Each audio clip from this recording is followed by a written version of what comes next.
Welcome to science class. How are you? Hope you all are fine. Okay, so let's start the chapter. Our next topic is fertilization.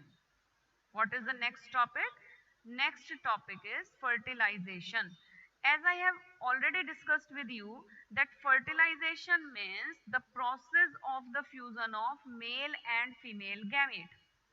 In the previous session, we have discussed that how a male gamete transfer to the female part, and when it after transfer what happened. So the next process is fertilization. So after pollination, fertilization will take place. As I told you, the process of fusion of male and female gamete is called fertilization. So female part की ये जो stigma थी, male gamete यहाँ आके रुका था. From here, the male gamete enter in this area where the female gamete is present.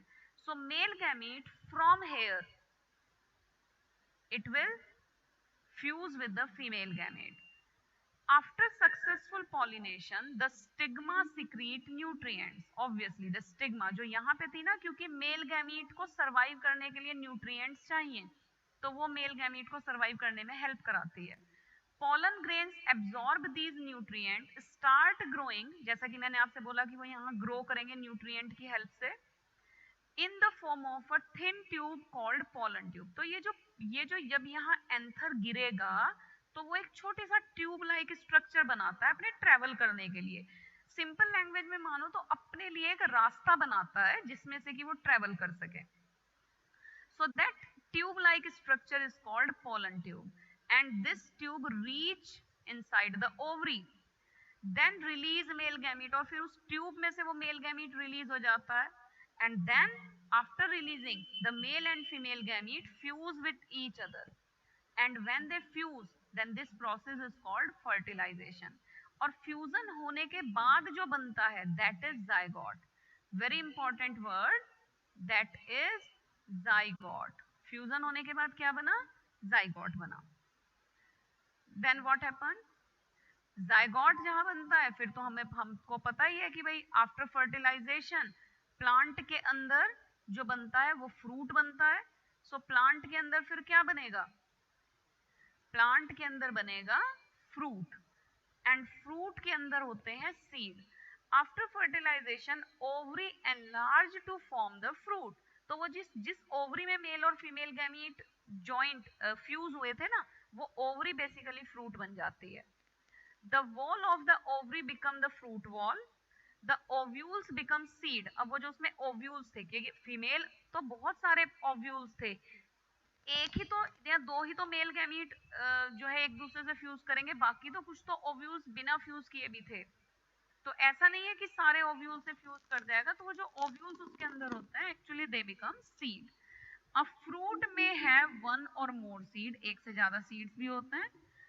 Petals, sepal and other part of the flower usually dry up and fall down. देखिए plant में petals भी थे, sepals भी थे, mail anther भी था, और female में पूरी की पूरी ओवरी के पार्ट, ओवरी स्टाइल स्टिग्मा भी थे.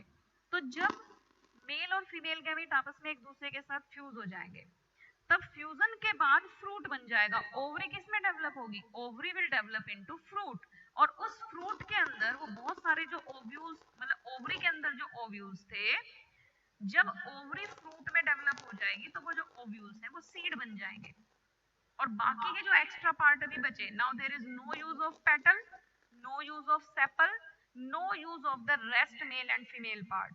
So that's why they all fall off, and a fruit, we will get a fruit which contains seed. The fruit is the seed bearing plants part or the ripened ovary of the flowering plant. Now I think it is clear that what is a fruit? Fruit is a seed bearing part or the ripened ovary, पकी हुई ovary जो होती है of the flowering plant. The seed is the ripened ovule which contains an embryo and is covered by protective coat. आपने देखा ना, आप यही देख लीजिए, मटर के दाने को देखिए, इसके ऊपर ये ग्रीन कलर की जो कोटिंग होती है ना, मटर के दाने के ऊपर जो ग्रीन कलर की, उसके अंदर से फिर दो निकलते हैं पार्ट। तो बेसिकली वो जो ग्रीन कलर की कोटिंग है वो उसको प्रोटेक्ट करके रखती है, that is the protective coat. The process by which the embryo in the seed becomes active and begin to grow into a new plant is called germination। जब आप seed को सॉइल में डाल देंगे तो सीड के अंदर वो जो एम्ब्रियो वाला पार्ट था, एम्ब्रियो वाला पार्ट जो वो सीड के अंदर राइपेंड ओव्यूल था, जिसके पास एम्ब्रियो था, एम्ब्रियो बेसिकली मेल और फीमेल पार्ट में अब दोबारा से डेवलप, सॉरी, एम्ब्रियो जो है वो रूट और शूट में दोबारा से डेवलप करेगा अपने आप को। सो सीड के अंदर ये प्रेजेंट है। तो जब आप सीड को सॉइल में डाल देते हैं तो उसमें से कुछ रूट्स निकलनी शुरू हो जाती है नीचे की साइड, और ऊपर की साइड ये ग्रीन वाला शूट निकलना शुरू हो जाएगा। So this process, the process by which the embryo in the seed becomes active and begin to grow into a new plant, this is called germination. तो फिर सीड्स जर्मिनेट हो जाएंगे to form a new plant. This one is seed dispersal, कि seed तो बन गया, अब seed को हम तो क्योंकि आर्टिफिशियली कर रहे हैं तो चलिए हम तो अपने आप भी कर देंगे कि भाई हमने सीड को जमीन में डाल दिया, बट एक जंगल में ये काम कौन करेगा? No one is there to do that. So seed को जैसे पॉलन ग्रेन को डिस्पर्स होना था, वैसे ही सीड को भी सीड भी डिस्पर्स होता है। The process by which seed और fruits are scattered is called seed dispersal. Dispersal takes place by several mechanisms. Dispersal by explosion, कई बार वो जो पूरा का पूरा सीड जहां बनता है, फॉर एग्जाम्पल आप एग्जाम्पल ले लीजिए मटर की फली का, तो मटर की फली में बेसिकली क्या होता है, जब वो पूरी मैच्योर हो जाएगी तो वो फट जाती है, उसके फटने को कहते हैं एक्सप्लोजन। तो कई बार एक्सप्लोजन प्रोसेस के थ्रू सीड डिस्पर्स होता है, और ऐसा किस किस में होगा? पी प्लांट्स में होगा, कैस्टर में होगा एंड बाल्सम में होगा। डिस्पर्सल बाय विंड, कुछ हल्के होते हैं जैसे कि ड्रम स्टिक है, मैपल है, डैंडलियन है, कुछ हल्के सीड्स होते हैं तो वो विंड के थ्रू डिस्पर्स हो जाएंगे। डिस्पर्सल बाय वाटर, कोकोनट बहुत भारी होता है तो उसको ऐसे तो हवा से तो जाएगा नहीं कहीं, तो वो आपने देखा भी होगा अगर अधिकतर कोकोनट ट्री पानी के पास होते हैं तो पानी में जब उनका सीड गिरेगा तो फ्लोट करता करता करता दूसरे प्लेस तक चला जा सकता है। एंड डिस्पर्सल बाय एनिमल्स, देखिए ये जो बर्ड है ये डिस्पर्स कर रही है सीड को, ये खा लेते हैं कुछ फ्रूट्स को खाने के बाद सीड को नीचे निकाल देंगे तो वो सीड ऐसे अपने आप फिर जर्मिनेट हो जाएगा। प्लांट्स हैविंग फ्लैशी फ्रूट, जिनमें अच्छा सा फ्लैशी एरिया होता है, उनके जो सीड्स हैं उनको अधिकतर एनिमल उनके ऊपर के फ्लैशी एरिया को खा लेते हैं और बाकी उसके सीड को नीचे थूक देंगे और फिर वो सीड वहां जमीन में जो जर्मिनेट हो जाएगा। ये तो आपने देखा भी होगा, जैसे कि आजकल आम का सीजन है, हम मैंगो खा लेते हैं और फॉर एग्जांपल हमने मैंगो किसी ऐसे एरिया में डाल दिया जहां मिट्टी हो, तो थोड़े टाइम बाद वो सीड अपने आप वहां जर्मिनेट हो जाएगा। I think you all understand it. Okay, have a nice day, good bye.